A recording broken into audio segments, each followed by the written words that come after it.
দেখো মাছের ঝোল কিন্তু আমার একদম রেডি।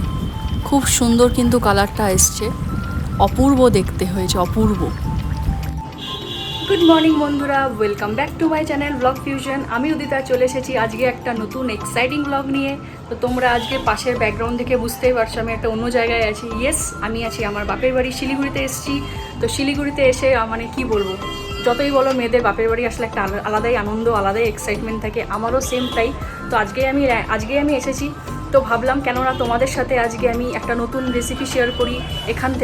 এখানে কি রান্না হয় না হয় সবটাই তোমাদের সাথে শেয়ার করবো। আর অবশ্যই বাঙাল রান্না শেয়ার করবো। ইয়েস, বাঙাল রান্না শেয়ার করবো। তো আজকে তোমাদের সাথে যে রেসিপিটা শেয়ার করবো সেটা হলো চিতল মাছ। তোমরা যারা যারা বাঙাল আছো অবশ্যই জানো চিতল মাছটা আমাদের কাছে কতটা একটা ইমোশন। ইয়েস, তো ওই চিতল মাছেরই রেসিপি তোমাদের সাথে শেয়ার করব।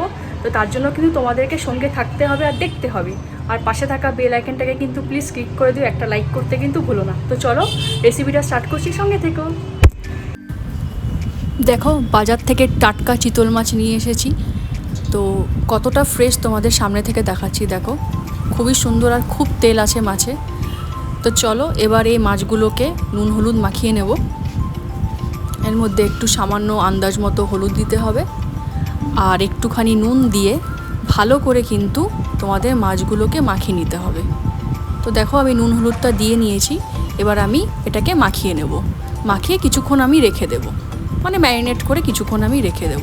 খুব ভালোভাবে এপিট ওপিট কিন্তু ভালোভাবে ঘষে ঘষে তোমাদের মাখিয়ে নিতে হবে, যাতে প্রত্যেকটা মাছে যেন নুন হলুদটা খুব ভালোভাবে ঢুকে যায়। তো চলো আমার নুন হলুদ মাখানো হয়ে গেছে। এবার এটাকে কিছুক্ষণ রেখে দেব। রেখে আমি কিন্তু এবার রান্নাটা স্টার্ট করব। আর এদিকে দেখো আমি কিন্তু কড়াইতে তেলটা দিয়ে দিয়েছি। দেখো তেল আমি দিয়ে দিয়েছি। এবার তেলটা যখন ফুটে উঠবে এর মধ্যে একে একে আমি কিন্তু মাছগুলোকে ছেড়ে দেবো। দেখো আমি মাছগুলোকে কিন্তু ছেড়ে দিয়েছি। এবার খুব ভালোভাবে মাছগুলোকে ভেজে নিতে হবে। কিন্তু একটা কথা কিন্তু তোমাদের মনে রাখতে হবে, চিতল মাছ কিন্তু বেশি ভাজলে কিন্তু রাবারের মতো হয়ে যায়।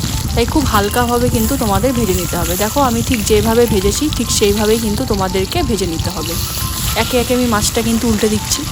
তোমাদের আরেকটা টিপস দিই, যখনই তেলের মধ্যে একটুখানি যখন গরম হয়ে যাবে তেলটা, সামান্য একটু নুন দিয়ে মাছগুলো ছাড়লে দেখবে মাছগুলো কিন্তু খুব সহজেই তেল থেকে ছেড়ে আসবে, একটুকু ভেঙে যাবে না বা নিচে লেগে যাবে না। তো চলো হয়ে গেছে আমার মাছ, সমস্ত মাছ ভাজা কিন্তু একদম রেডি। দেখো খুব হালকা করে ভেজেছি যেটা তোমাদের বললাম। এবার আমি রান্নাটা শুরু করছি। এদিকে আমি দেখো তেল আবার একটু গরম করতে দিয়েছি। এর মধ্যে দিয়ে দিয়েছি একটি তেজপাতা আর সামান্য একটু সাদা জিরে দিয়ে এবার এটাকে একটু ভালো করে যতক্ষণ না এই ফোড়ন থেকে একটা সুন্দর গন্ধ ছাড়ছে ততক্ষণ ওয়েট করতে হবে। তার মধ্যে আমি মশলাগুলো দিয়ে দিয়েছি, বাটা মশলা দিয়েছি। কী বাটা মশলা দিয়েছি সেটা তোমাদের সাথে শেয়ার করছি। এর মধ্যে আমি টমেটো বাটা দিয়েছি, আদা বাটা দিয়েছি আর কাঁচা লঙ্কা বাটা দিয়েছি। এগুলো দিয়ে খুব ভালোভাবে কিন্তু তোমাদেরকে কষিয়ে নিতে হবে। দেখো আমি কষিয়ে নিয়েছি। তার মধ্যে আমি একটু হলুদ দিয়ে নিলাম। হলুদ আর একটু স্বাদ মতো নুন দিয়ে নেবে। নিয়ে কিন্তু আবারও তোমাদেরকে খুব ভালোভাবে কষিয়ে নিতে হবে যতক্ষণ না মশলা থেকে তেল ছাড়ছে। দেখো আস্তে আস্তে দেখতেই পাচ্ছ একটু একটু তেল ছেড়েছে। এর মধ্যে আমি তারপরে অ্যাড করে দিলাম ধনে জিরের গুঁড়ো। একটু সামান্য ধনে জিরের গুঁড়ো কিন্তু তোমাদের অ্যাড করতে হবে, টেস্টটা কিন্তু ঝোলের খুব ভালো হবে। আর এর মধ্যে আমি কেটে রেখেছি টমেটো। দেখো ডুমো ডুমো করে এই টমেটোগুলোও কিন্তু আমি এর মধ্যে অ্যাড করেছি। তার মধ্যে সামান্য একটু নুন দিয়েছি যাতে টমেটোগুলো খুব ভালোভাবে সেদ্ধ হয়ে যায়। তো চলো ভালো করে নাড়িয়ে নিই। দেখো অলরেডি তেল কিন্তু ছেড়ে দিয়েছে। আমার একটু মনে হলো আরেকটু নুন দেওয়া দরকার, আরেকটু আমি নুন দিয়েছি।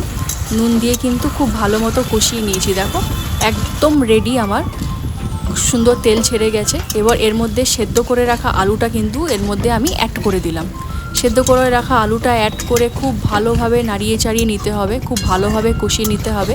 আর হ্যাঁ, একটু গোটা কাঁচা লঙ্কাও কিন্তু দিতে হবে। আমরা ঝাল খেতে একটু ভালোবাসি তাই আমি ঝাল দিয়েছি।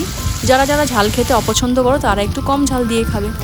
তো এটা হয়ে গেল। এরপর আমি কি করব, এরপর দিয়ে একটু কালারের জন্য সামান্য একটু কাশ্মীরি লঙ্কার গুঁড়ো এর মধ্যে কিন্তু আমি অ্যাড করে দেবো। কাশ্মীরি লঙ্কার গুঁড়োটা অ্যাড করে এরপরে ভালো মতো একটু কষিয়ে নিতে হবে আবারও। যখন দেখবে একদম রেডি তারপরে এর মধ্যে কিন্তু পরিমাণ মতো তোমাদের গরম জল দিয়ে নিতে হবে। খুব বেশি ঝোল দেবে না, একটু মাখা মাখা হবে। তো খুব বেশি ঝোলও না খুব কম ঝোলও না, ঠিক ঝোলটা আন্দাজ মতো দিয়ে কিন্তু তোমাদেরকে এবার ফুটিয়ে নিতে হবে। যখন দেখবে ঝোলটা ঠিক এইভাবে ফুটে গেছে তখন কিন্তু তোমাদেরকে একে একে মাছগুলো কিন্তু ছাড়তে হবে। দেখো আমি কিন্তু এবার একে একে মাছগুলো কিন্তু ছাড়ছি। খুবই ভালো। দেখো এখনই ঝোলের কালারটা কতটা সুন্দর এসছে দেখো। একে একে একে একে তোমাদের কিন্তু মাছগুলো ছেড়ে নিতে হবে। এই দেখো আমার কিন্তু মাছ একদমই রেডি, ফুটে একদম রেডি। দেখো কালারটা কিন্তু জাস্ট অপূর্ব এসেছে, তোমরা নিজেরাই দেখতে পাচ্ছ। আর মানে খুব বেশি ঝোলও না, তোমরা দেখতে পাচ্ছ। এবার দেখো অলমোস্ট আমার হয়ে গেছে। এবার লাস্টে একটু আমাদেরকে ধনেপাতা দিতে হবে। ধনেপাতাটা দিয়ে নিলেই কিন্তু আমাদের মাছের ঝোল একদম রেডি। ধনেপাতাটা দিয়ে জোর আঁচ করে একটু সামান্য ফুটিয়ে নিয়ে গ্যাসটাকে আমি অফ করে দেবো। এবার এটাকে আমি নামিয়ে নেব। দেখো মাছের ঝোলের কালারটা, মাছের ঝোলটা কতটা সুন্দর হয়েছে দেখতে। তোমরা কিন্তু বাড়িতে এইভাবে চিতল মাছ বানিয়ে ট্রাই করতে পারো, খুব ভালো লাগবে। যেমন দেখতে হয়েছে খেতেও কিন্তু অসাধারণ হয়েছে, অসাধারণ। আর টাটকা চিতল মাছ খেতে কার না ভালো লাগে। তোমরা একবার বন্ধুরা বাড়িতে ট্রাই করে দেখবে আর আমাকে কিন্তু কমেন্টে জানাতে ভুলবে না, অবশ্যই কিন্তু জানাবে। কেমন লাগলো রেসিপিটা কমেন্টে কিন্তু আমাকে অবশ্যই জানাবে। যদি আমার এই রেসিপি তোমাদের ভালো লেগে থাকে তাহলে কি করতে হবে, একটা লাইক করতে হবে, শেয়ার করতে হবে, আর পাশে থাকা বেল আইকনটাকে কিন্তু অবশ্যই ক্লিক করে দিতে হবে। আর আমার এই রেসিপিটা তোমাদের কার কার ভালো লেগেছে প্লিজ কমেন্ট বক্সে কিন্তু জানাতে ভুলবে না। তো চলো আজকের ব্লগটাকে আমি এখানেই এন্ড করছি। সকলকে টাটা, গুড নাইট, সকলে ভালো থাকো, সুস্থ থেকো, সাবধানে থেকো।